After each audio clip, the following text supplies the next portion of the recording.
트럼프 시대, 2기 시대 중동, 뭐 다른 분들도 마찬가지 계시겠지만 예측 불허라서 너무 예측하기 힘들다. 이게 일단 중론인 것 같습니다. 저도 마찬가지고요.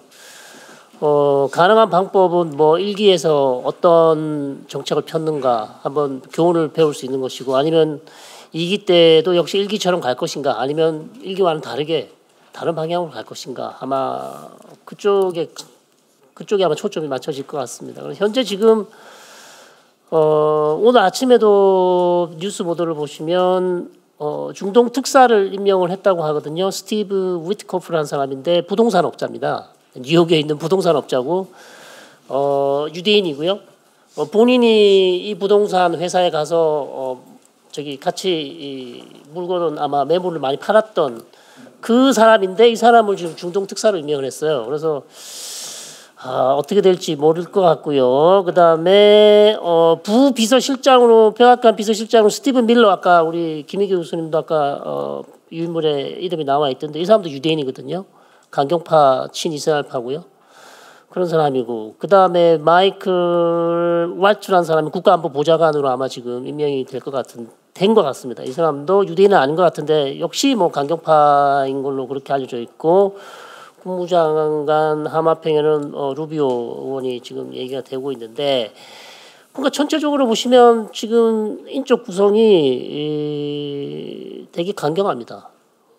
강경하고, 두 번째는 친이스라엘파다. 일단 저는 뭐 중동이니까 중동 쪽 관점에서 보시면 이제 그런 상황이고, 자, 그런 전체적인 분위기를 일단 보시고 이해를 하셔야 될 것 같고요. 나타냐후는 하고는 케미가 좋은 거는 뭐 호흡이 좋은 건 다 아실 텐데, 이번에도 그렇게 갈런지는 잘 모르겠습니다. 일각에서는 그래도 나타냐후가 제일 두려워하는 대통령은 트럼프다, 이런 얘기를 하고 있기 때문에 트럼프가 한마디 하면 나타냐후도 고민을 많이 할 것 같고요. 문제는 이제 가자지구나 레바논에 있는 헤즈볼라하고 하마스 전쟁이 언제 끝날 것인가, 그게 이제 관심사인데, 가자지구는 이스라엘 사실상 지금 게릴라전을 하고 있는데요.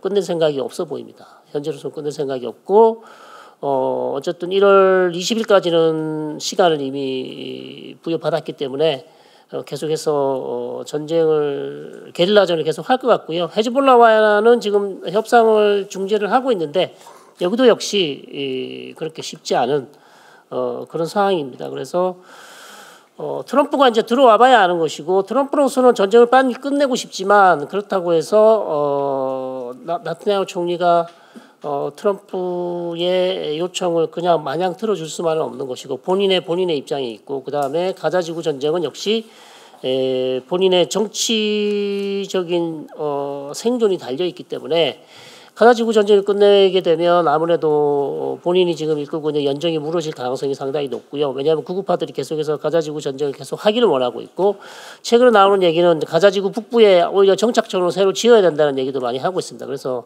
이스라엘이 이미 2005년에 가자지구에서 정착촌을 완전히 철수했는데, 지금 다시 가자지구 북부에 정착촌을 새로 짓자는 얘기들이 나오고 있기 때문에, 과연 나타냐후 총리가 이런 구구파들의 요청을 어떻게 할 것인지 본인이 이제 결정해야 될 시간이 아마 올 것 같고요.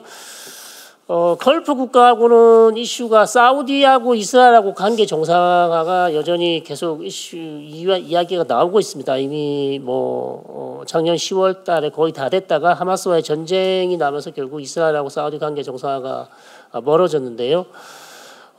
트럼프 대통령이 오면 이게 가능성이 있으면 추진할 것 같고요. 아시다시피 트럼프 때 2020년 이스라엘하고 UAE하고 아브라함 협정을 체결했습니다. 그때 트럼프가 해놓은 업적이거든요. 그렇기 때문에 트럼프 대통령은 자기애가 강하고 사과받는 거 좋아하니까 노벨상 받으려고 할 수도 있거든요.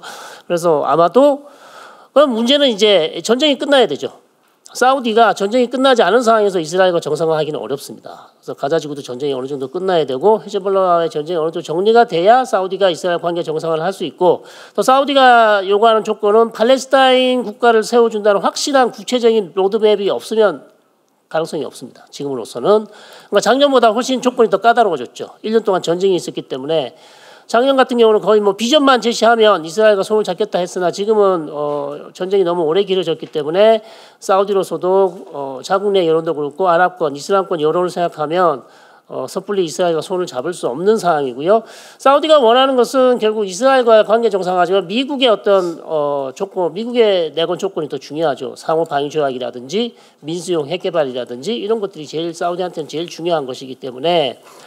그리고 또 사우디는 최근 이란하고 계속해서 뭐 군사 훈련도 같이 하고요, 경제 쪽도 해보려 하고요. 계속해서 지금 사우디 국방부 장관인가요, 참모총장인가요? 그래서 지금 이란을 방문했습니다. 그래서 공동으로 군사훈련도 같이 하려고 하는 것인데 결국 사우디로서는 가장 두려운 국가는 이란밖에 없습니다. 사실 이란 외에 이스라엘도 절대 아니고요.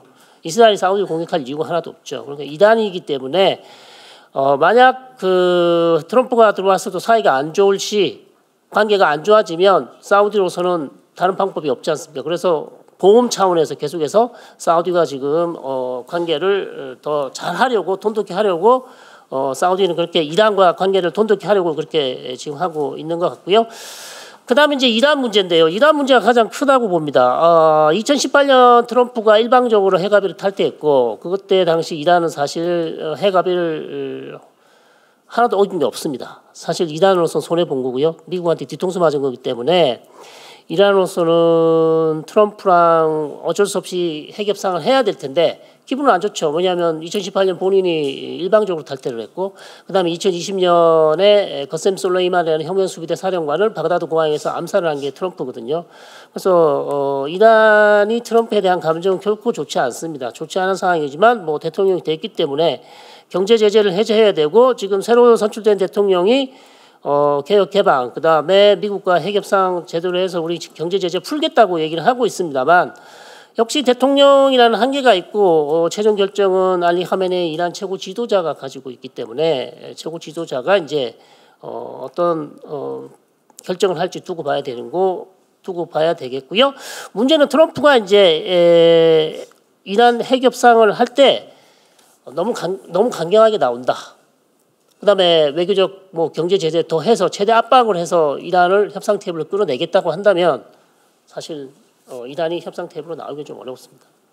그렇겠죠? 그런 게 좀 가장 걱정되는 상황이고요. 이란하고 이스라엘 분쟁은 뭐 해결되기가 어렵고요. 지금 이란이 다시 이스라엘을 재차 뭐 보복한다고 했으니까 할지 안 할지는 조금 더 두고 봐야 되는 그런 상황입니다. 감사합니다.